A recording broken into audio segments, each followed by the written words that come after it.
I can't even stand Jason and Kramzer, so their music. Jason music is just terrible. We're hanging on by a thread here.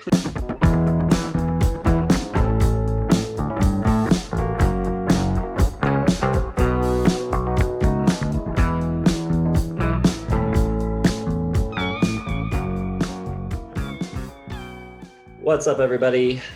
Welcome back to Listography. Jason, Joe, Kramzer, and John from the Digital Gramophone.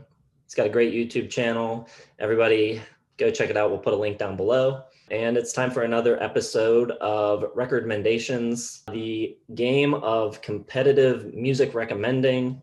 We each recommend an album to John. He recommends a record to each of us. Joe, Kramzer, and myself are competing against each other.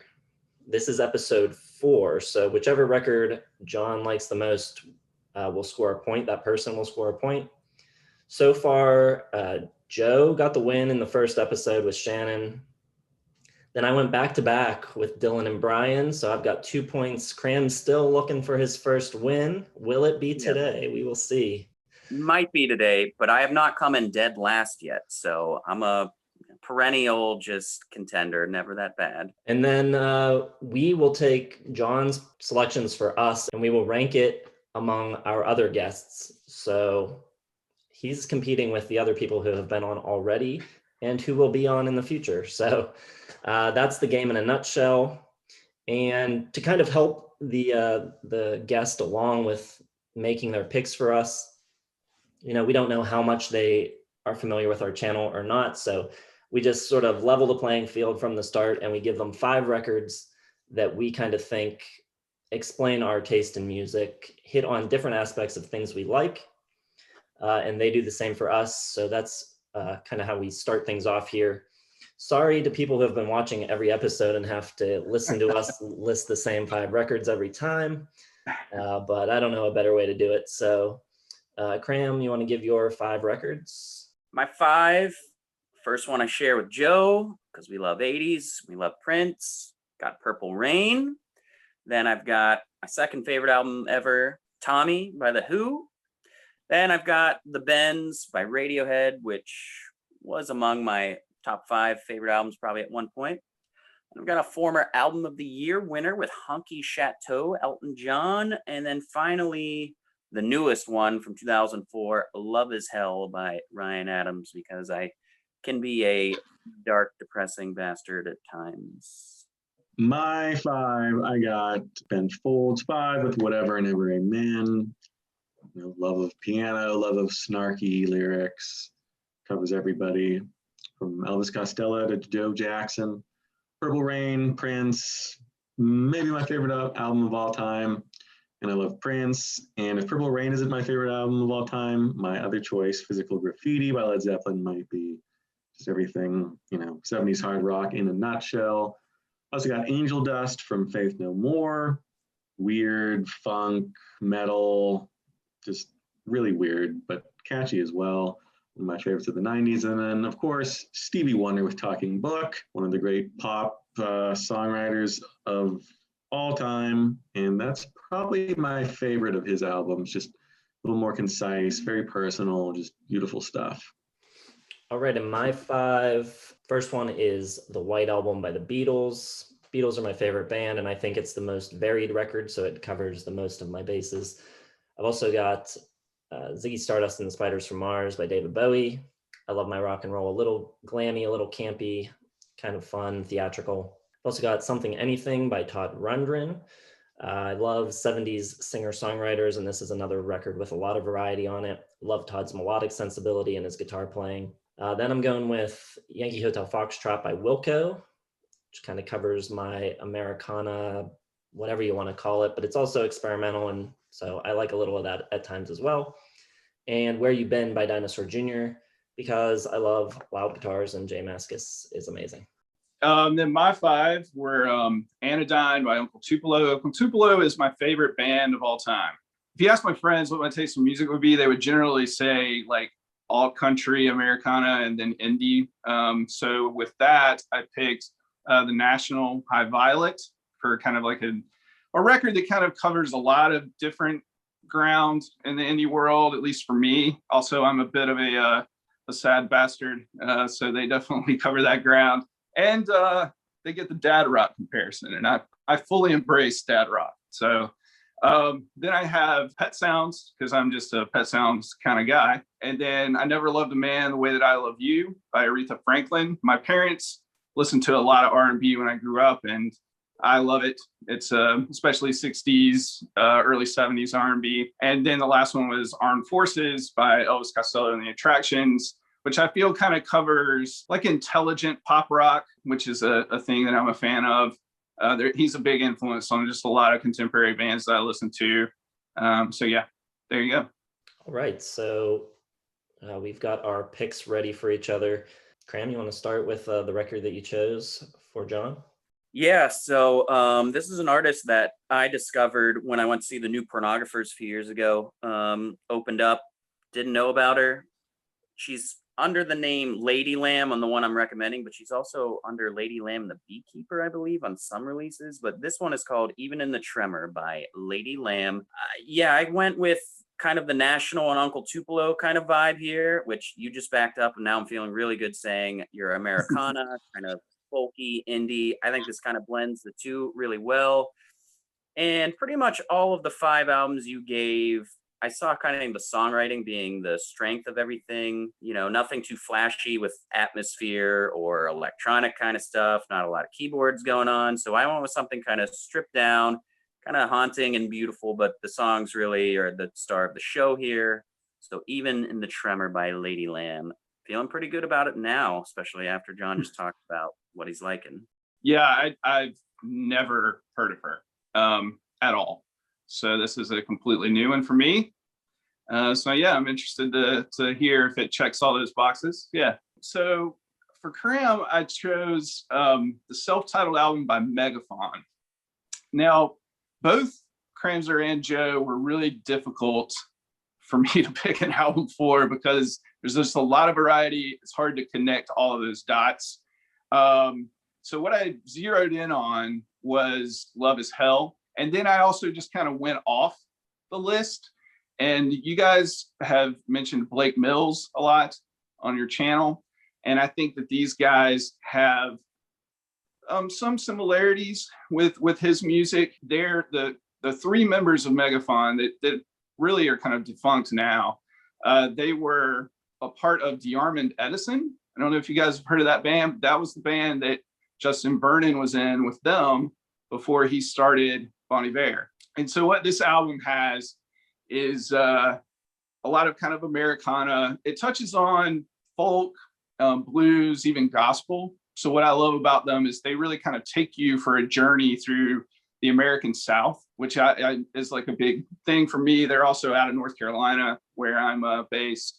And whenever I come across somebody that says they're a Dawes fan, I recommend Megafaun because I think they're better. but yeah, that was kind of where I went. So I didn't really touch on everything in your list, Cram, but you know, it's a very mellow album, but I think if you give it some time, it reveals some pretty genius things. So yeah. I like mellow. I like anything that's supposed to be better than Dawes. So I know that album. I've listened to it and I do like it, but I haven't listened to it in so long. It's hard for me to remember exactly what it sounds like. Okay, I guess I'll go next. My pick for John was a record called Shannon in Nashville by Shannon Shaw. She is the lead singer of a group called Shannon and the Clams. And this is a solo record that she made with Dan Auerbach of the Black Keys producing. Kind of zeroed on this because of the R&B angle and the Aretha Franklin selection on your list. But it's not straight R&B. There's a rock and roll edge to it, which I think you'll enjoy as well. So yeah, that's kind of what I was thinking. She's got a really cool voice, kind of gravelly, a lot of soul and passion in her singing. So yeah, I think you'll dig it. Yeah, I've never heard of her at all either. So yeah, I knew if anybody out of the 3 of you would recommend something that I'd never heard of at all, it would be Jason. But yeah, interested to hear that based on on what you're touching on. So yeah. So my recommendation for Jason is Ruby Red by The Love Language from 2013. Another artist out of North Carolina. This is kind of my go-to because there's some bands that people just aren't really familiar with, and so I chose them. It's really the project of a guy named Stuart McLam, and the reason why I picked it was because I zeroed in on the Beatles and Todd Rundgren for their pop elements, and then Dinosaur Jr. because it's pop rock, kind of indie pop, but it's there's a layer or layers of really loud, kind of noisy guitar that I think you get from Dinosaur Jr. It's maybe a little bit more shoegazy than Dinosaur Jr., but still there's a lot of noise there. And I just think there's hooks for days. So I kind of thought this would be a good recommendation for you. Damn, I want that one. That one sounds awesome. Yeah, that sounds cool. I do know one of their later records. I think it came out in 2018. I forget what it's called. It's the only one of theirs I've heard. I haven't heard any of the older records. So, and I like that one. So interested to check it out. All right, for John, I'm going off the board again. I think I got lucky with Shannon because I keep struggling with picks. I saw your list of artists, and I don't think I can out country Jason. So I got to go somewhere else. So I'm looking to England for this one. It's an album called It's Great When You're Straight, yeah, by Black Grape. And I don't think anyone in America knows Black Grape at all. It's some of the guys who were in Happy Mondays, which I think more people know. They kind of were the originators of the Manchester scene. And so then they broke up, and then they kind of got back together. And this one, it's a little more funk. It's like a little Brit poppy alternative dance, I believe is what they call it. A little grime maybe in there. So it's very British. So I don't know. It might be. I saw Elvis Costello on the list. I saw, okay, maybe this might work. It was huge in Britain. It was open #1, tons of great reviews, but I just don't think anyone in America knows this band at all. So I figured A, you won't know it, and B, I might get lucky and you might dig it. A little R&B and stuff in there. So I don't know. I just got to find a way to beat the master Jason. And it's going to be tough. So we'll see how you like it. Well, I am a fan of the Happy Mondays, especially like Pills, Thrills, and Bellyaches. So this doesn't sound familiar though. So I know I haven't listened to it. So that's, I have talked on my channel before about how I kind of got into Brit pop retroactively. So like it just went past me when I was like a teenager. So that makes plenty of sense. But I'm interested to hear this. Yeah, sure. Cool. So now this was a record that I chose for Joe. This is a record I could have chosen for all three of you, I think, specifically Kramzer and Joe. But I thought between the two of them, Kramzer might have heard it, and I needed something that rocked a little bit, so I picked it for Joe. And it's the album Live Forever by Bartees Strange, which came out last year. It was my second favorite album of the year. I'm not saying this to put any pressure on you at all, Joe. I'm not really here for competition. I'm not trying to win because I'm kind of bad at album recommendations anyway. So this is a little bit more of an experiment. And he is an artist that I probably haven't been as excited about a new artist in at least a decade before him. And the reason why I chose it, I threw Ben Folds out altogether. I love Ben Folds. It's not because I don't like him. It's too hard to tie that into Prince and Faith No More. So I kind of focused in on Prince and Faith No More, but not because of the sound, but more because those guys kind of blend genres a good bit. And this is a hell of a genre bender, a big time genre bender. There's every kind of subgenre of rock and roll that you could think of, from classic rock to like post-core to punk. There's even a little bit of indie folk on here, hip hop, straight hip hop, and even like some pop R&B. And the thing that kind of ties it all together is him.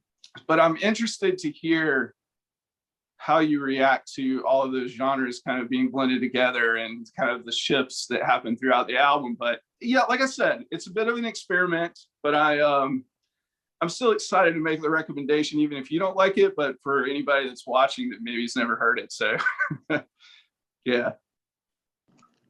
Okay, that was one that was on my list to listen to last year, and I just never got around to it. I saw a bunch of good reviews about it. Yeah. It was on my list, and I just kind of ran out of time at the end of the year. So everything I've heard is good about him. So I'm definitely interested. Sounds exactly kind of like what I'm looking for in a new artist. So excited. All right, so it's time for us to go check these records out. We will reconvene in a few days and let you know what we think of them all. We'll be right back. All right, welcome back.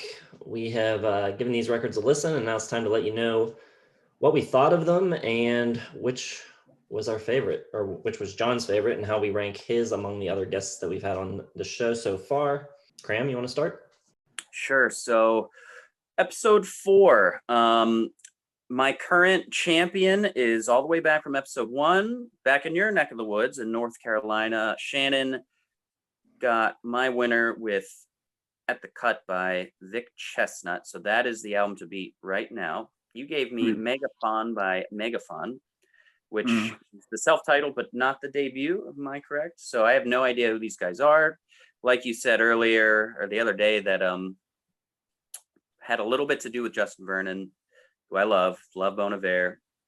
So I wasn't expecting Bon Iver, but I was expecting maybe something in that sort of mellowness that I absolutely got. Yeah, this album is kind of like indie folk psychedelia, pretty mellow. I really enjoyed the sound here. It's very relaxing. It kind of reminded me of early Phosphorescent albums a little bit, with sort of like ghostly vocals. Yeah. Couple of the songs I really liked, especially in the middle. That's the strength. Hope You Know was probably my favorite song on it. Love the piano and the harmonies on that.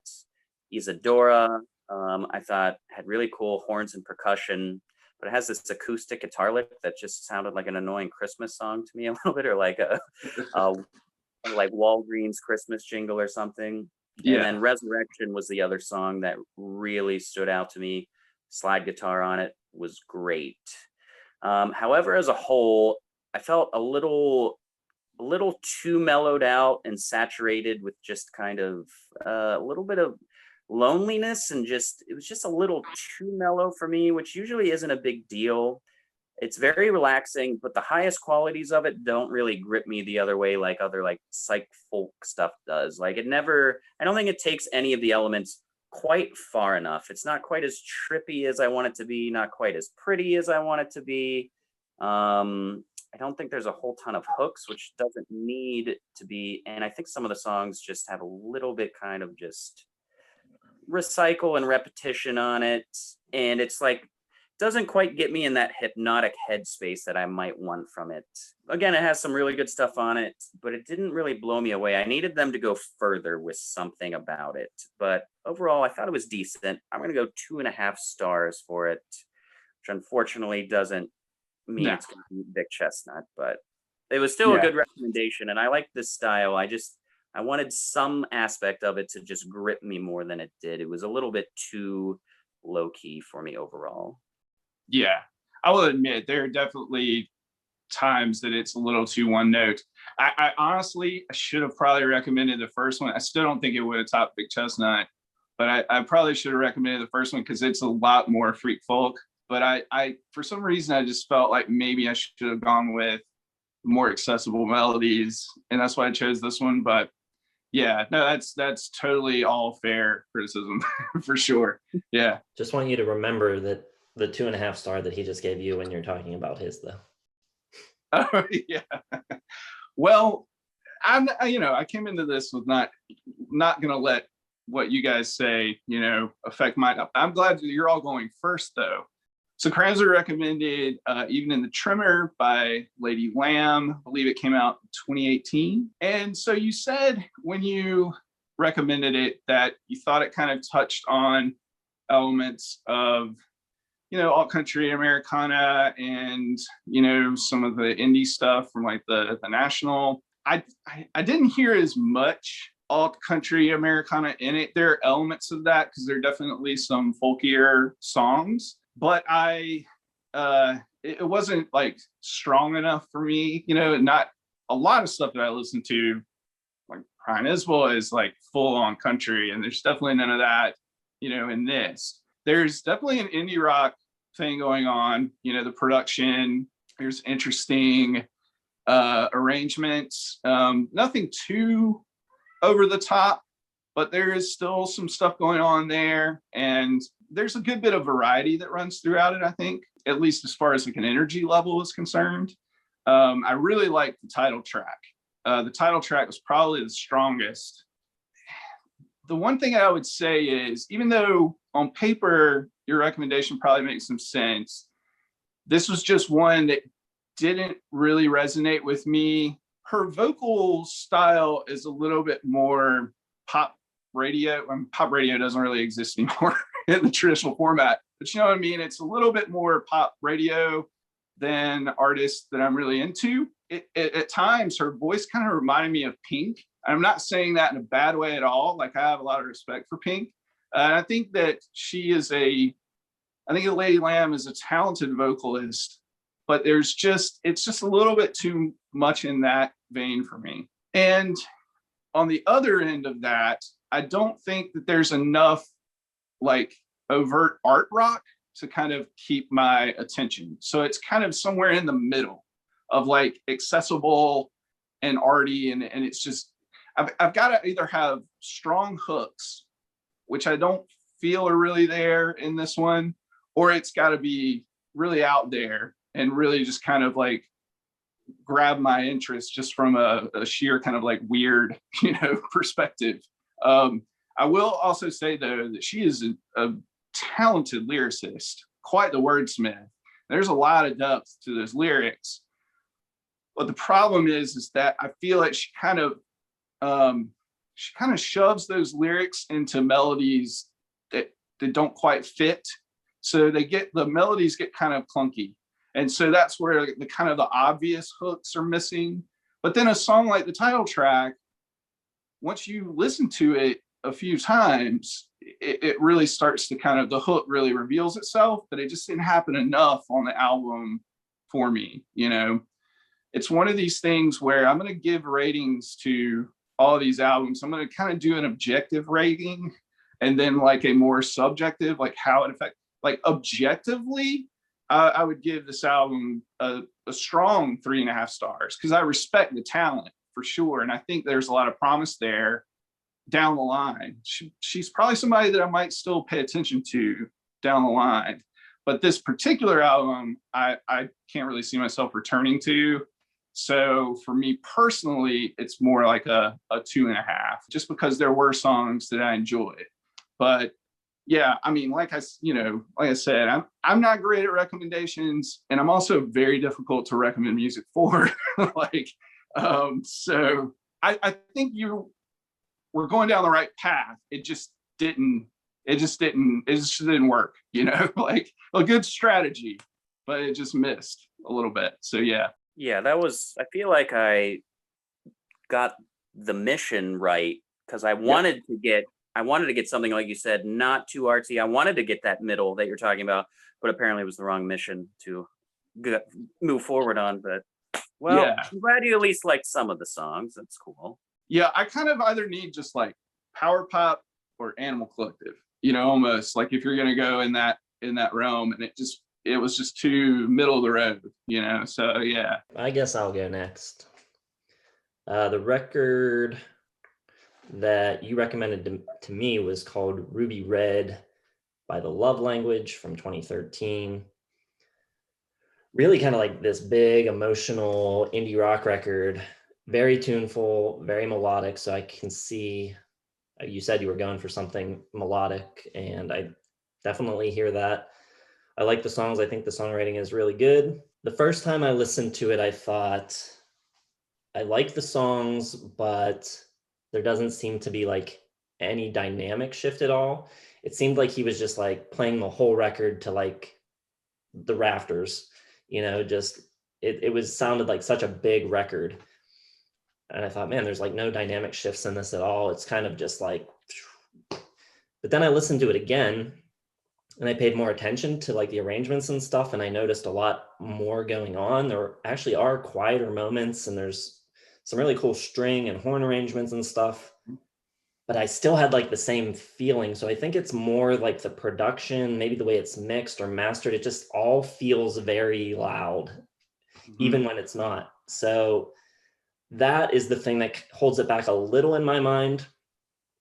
But like I said, I do think the songs are good. They're catchy, they're memorable. Great arrangements, High Life, really cool strings and horns on that. For Izzy, probably my favorite track on the record. There's like this cool whistling part. It's almost like a little bit spaghetti westernish, and it's a little bit less bombastic than the rest of the record. Knots has really cool strings on it too. I like the closing song, Pilot Light. So yeah, I like the songs. I think there's like I said, I listened to the 2018 record, which came out, I think it's 2 records after this, maybe. And I like that one, I think, more than this. Yeah, I don't know. I think I'm at like a 3.5 on this, and it mostly comes down to the production. And it's not like the arrangements and stuff. That's not the issue. I think it's more the sound of it. Just, it's very just like in your face, like modern production, when I don't think that's maybe the right production for these songs.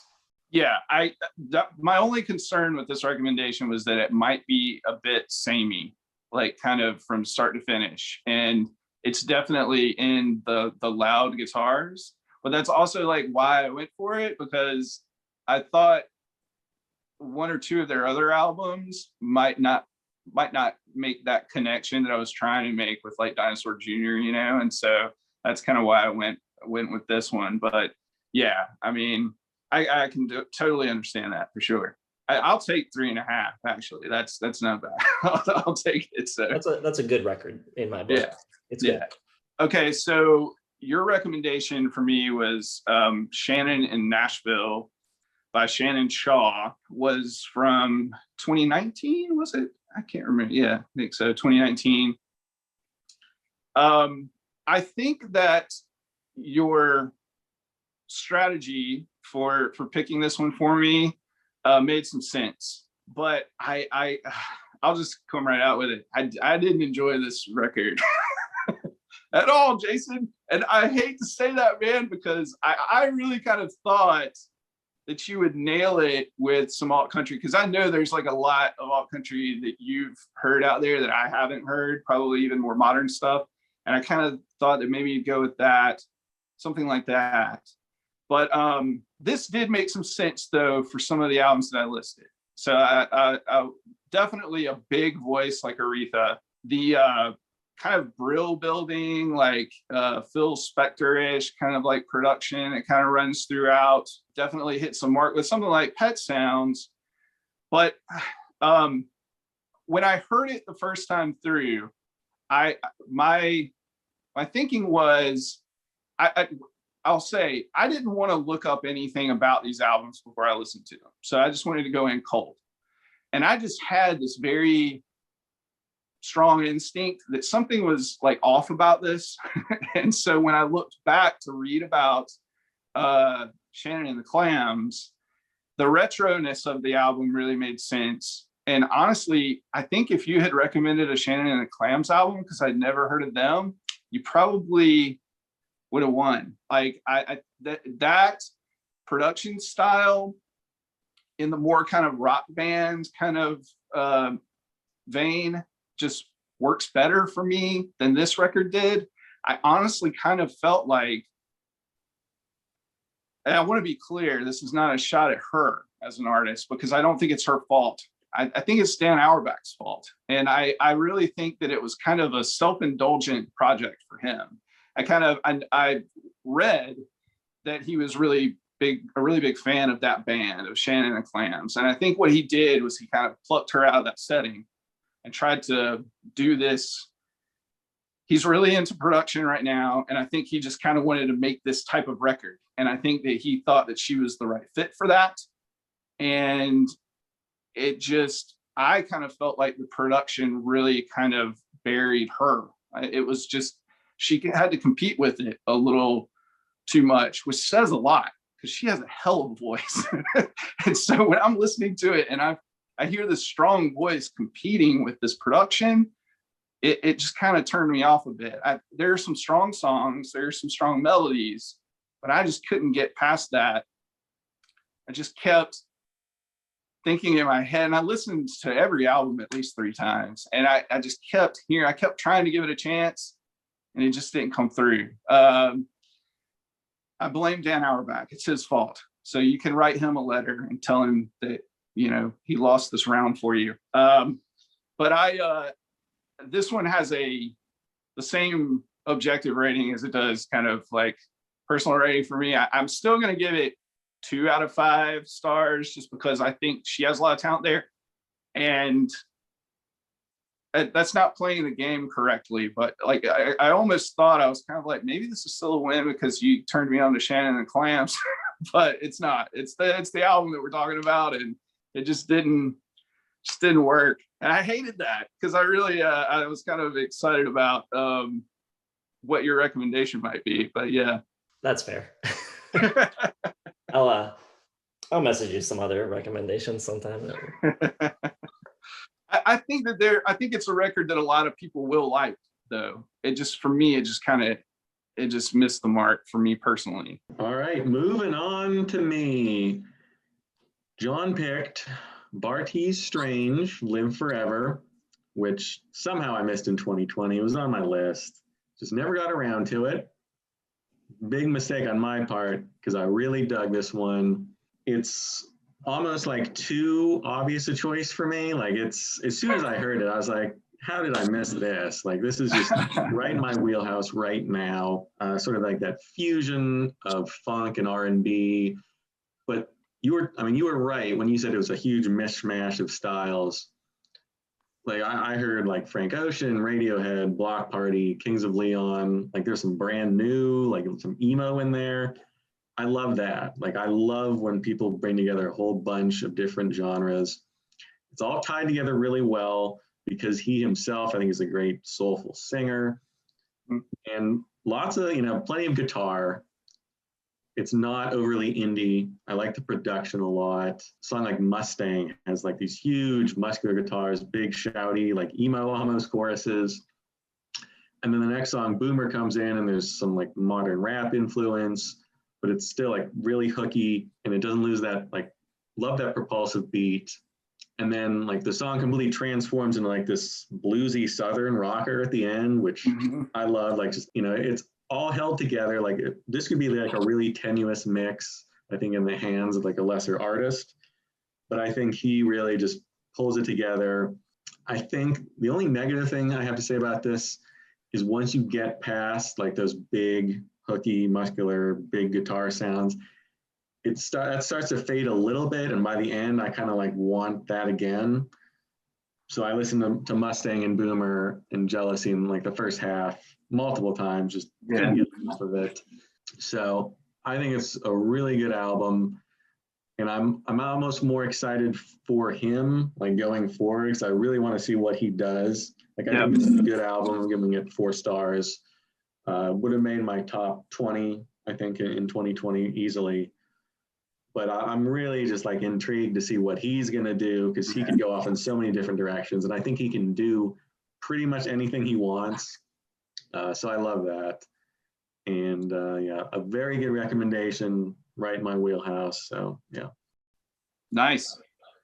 Yeah, there were some things I was nervous about with it. I thought it might be a little too much, like the shifts at times, even for me, even as much as I love it, are a bit harsh at times, from song to song. And then I also just kind of wondered if maybe it was too indie for you, for your taste, but turns out it wasn't. And that's cool. So I will actually say it's also a trap, Joe, because I think maybe you need to go back and listen to some other records that you slammed in the in the 2000s, like especially. But yeah, no, that's cool. I'm thrilled with that. I'm more thrilled just that that you really liked it because just because of how much I love the record, and I feel like so many people need to hear it. He's very exciting, and his mission is to show how all of those different genres really do have a lot in common, and that's kind of what he's trying to do. I think that's kind of what Prince was always trying to do. And so there's some stuff there in common with Prince. So yeah, I'm thrilled about that. Cool. Yeah. I want to check it out. It sounds great. Now I gotta listen to it. I think you would have the same feeling about it, Pranzer. I do. Like, Jason might like it too. I just know, Jason, you're not as much into like hip hop and like pop R&B though. So like, I don't know about that, but it's not so heavy that I think there were elements of it that you would like, but I'm skeptical, but yeah. I think there's too much R&B and rap influence for Jason to really appreciate it. I mean, I'm not the biggest rap fan, but I like the way it mixes in. Like, I like certain artists, Pharrell, Frank Ocean, Right. Miguel, stuff like that. And, I think it's like right on the edge of like too much indie and too much rap, but he just walks this line like all the way through.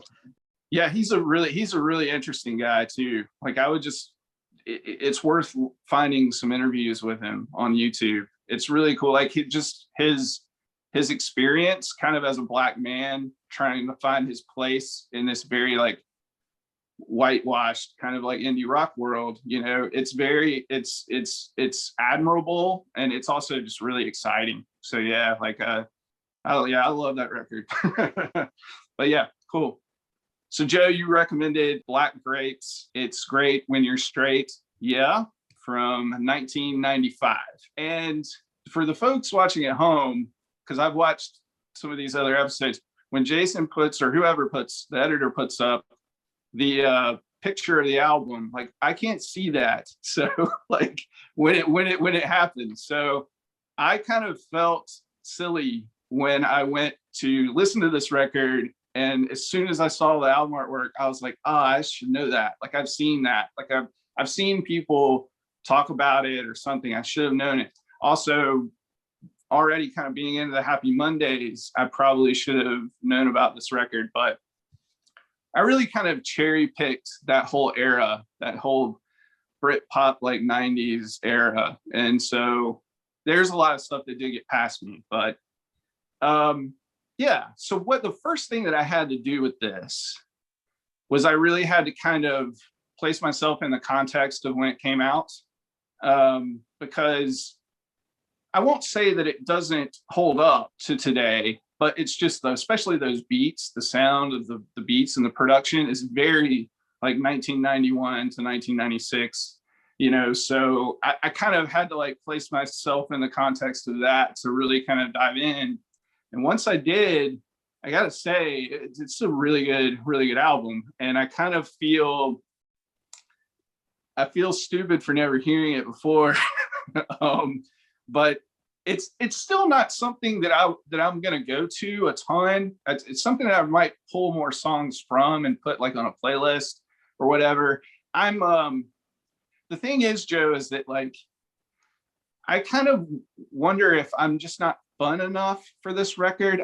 I prefer moodier stuff. Like I mentioned earlier, like the other day when we talked, I'm a bit of a sad bastard, and so I kind of go for more like stuff like Massive Attack, Portishead, that kind of darker trip hop. But if I allow myself to take it in, it's a really fun sounding record. I love the blending of kind of genres that happens throughout. The guitar playing was actually the thing that surprised me the most after like the third listen. I was like, there's some really strong guitar licks in there, which I wasn't expecting, because the Happy Mondays are much more kind of rock oriented, and this was a lot funkier, just straight up funkier than the Happy Mondays. So that was kind of like a pleasant surprise. Sean Ryder's the star for sure on this record, and he's taking all kinds of jabs at even the Manchester scene that he kind of helped create. He's like taking some jabs at that. There's a lot of tongue-in-cheek references to Christianity and stuff, which I can get behind, but that's for another day maybe. But I just loved the kind of punk attitude of that, on this record, and that totally makes sense. I can totally understand why the British press loved this album when it came out. It was probably also a nice change of pace from some of the other Britpop that was happening. Yeah, it's a really fun record. There were a couple of songs where in the middle where it kind of maybe dragged a bit, or not dragged. The one was Shake Your Money. That was a bit repetitive, but like aside from that song, I love the rest of it. Like I love the energy of it. It made me put on the Happy Mondays, and listen to them again. And so yeah, it was cool. I still will say I'm gonna give it 2 ratings. Like objectively, like if I was given an assignment to write a review for this, I would say 4 out of 5 stars, easy. Probably a record that more Americans should hear for sure. And but then still for me, because I kind of prefer other things from that era a little bit more, I'm gonna give it a strong 3.5 out of 5 for me. But it's a really, really good record. And yeah, I mean, it was after like a few days of listening to all these albums, it was kind of obvious that it was like that was gonna be the pick. But yeah, I surprised. I was not expecting Joe to win at all. Me neither. That's interesting. I only recently heard it when we were doing our albums of the year when I was looking for stuff in '95. And I just happened to come across this. I wasn't too familiar with Happy Mondays, but I like this one because it's a big level, mishmash of different things. And I'd really never heard anything like it before. Right. So it's one I had in my back pocket when we decided to do this show. I was like, I'm going to recommend Black Grape to someone. To somebody. I really hope it wins. Yeah. Yeah, I mean, you really went way off my list for sure. But it just happened to work. I think you lucked out that I hadn't heard a record that was so revered. Maybe if not in America, still being so revered over in the UK, I probably should have been more aware of it. Yeah, I think you kind of lucked out there, maybe. I think Jason mentioned that you liked UK stuff a lot, so that also played in to my pick. So I'm glad you didn't hear it. I'm glad you did no follow up on the Happy Mondays. Really just totally lucked out, but I'm going to take it. Yeah, that's cool. Sorry, Kramzer. I kind of wanted to get you a win, but yeah. Well, I'm truly in the lead because both of these guys have come in last twice now. And if Jason wins the whole thing, it's under protest. He picked all the guests, 2 from North Carolina, 1 from Nashville, and then another guy that loves the Beatles and 60s pop. So he's just pretty much, you're not going to see a lot of shoegaze and goth guests here because Jason's picking the people. Well, in a way, I'm almost a little happy you didn't like the record I picked, because I don't think I've ever heard you talk negatively about any record at all, because you only talk about stuff you like on your channel. So this is true, and I have taken a bit of grief from some folks that also make videos, because there's some people that do these videos that we do in the vinyl community that think that we're all a little bit too positive, that we're all just yeah, this great record, this fantastic record, and blah blah blah blah. But in this day and age, I'm going to sample just about anything before I buy it. So you're not going to see me talk about something I don't like, because I'm just not going to buy it. So what's the point? What's the point? But yeah, this gave me a little bit of an opportunity to be more completely objective and critical about some albums. It was fun. So, but it's time for us to rank yours among the other guests. Cram? Didn't do too well. So I do have you in 3rd right now. I've got Shannon in the lead with Vic Chestnut at the cut. Dylan is in 2nd right now with Loner by Caroline Rose, and that's a really close 2nd. And I've got you ahead of Magnetic South by Michael Naismith which was Brian's pick. But we'll see if episode 5 brings in someone to beat Shannon, who's been in the lead for a month now. So it's going to be tough to beat that one, I think. All right. Yeah, Shannon's in the lead still for me too with her Bebop Deluxe pick, Sunburst Finish, which kind of the way you felt about the Black Grape record is a record I should have known. I should have known the entire Bebop Deluxe catalog, but I don't yet. So yeah, that's still going to be strong, holding on to first place.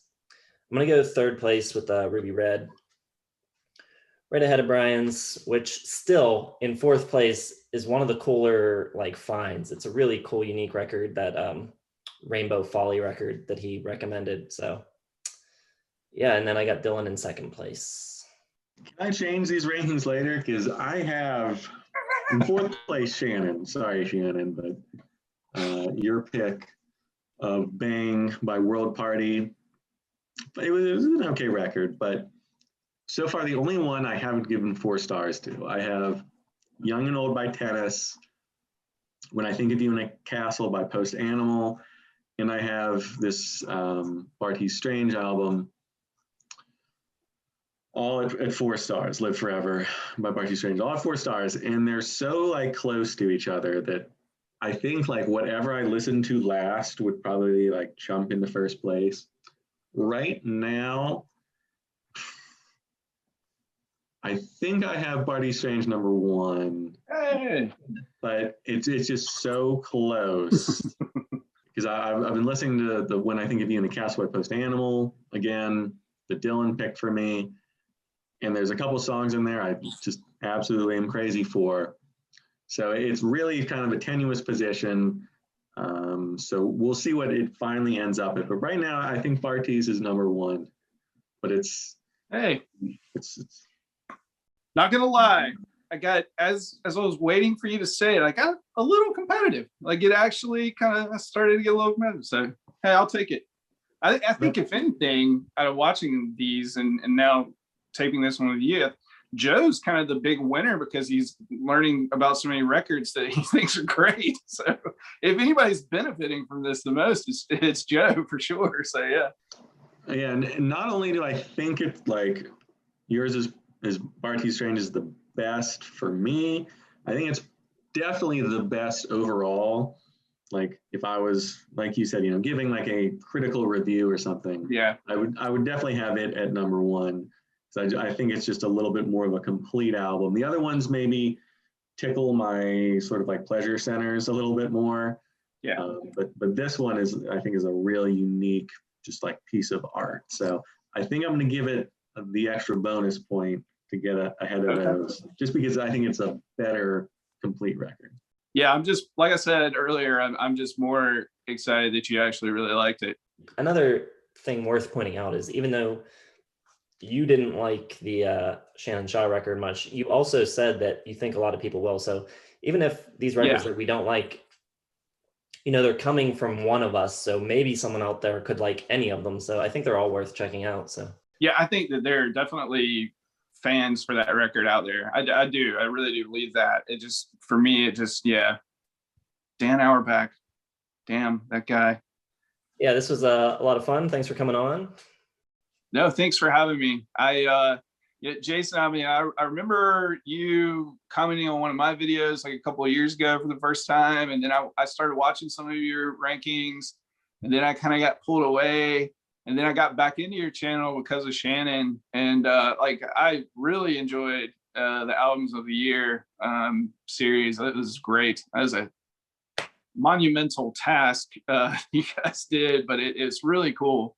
And, I will say too, that I kind of think that like ranking and lists and all that stuff is kind of like one of the laziest forms of like music journalism, but I'm a sucker for it. But I also think that you guys do it in a way that's really unique, and you guys do a great job of talking about the music. You don't get too caught up, in just the ratings or anything. And then also just your chemistry is great. Like you all have your own kind of unique, characteristics, and your tastes vary enough that it really works, and it makes for lively conversation. And I love when you roll your eyes at each other. It's great. It's fun. So I'm honored to be on. Thanks for having me. Yeah, it was great. Really fun. Thank you. Very, very kind of you to say. Yeah, it was a good time. Thanks for watching, everyone. Hit the like button, subscribe, all that stuff down in the description. You can find links to all of our social media accounts. And yeah, we'll see you in the next one.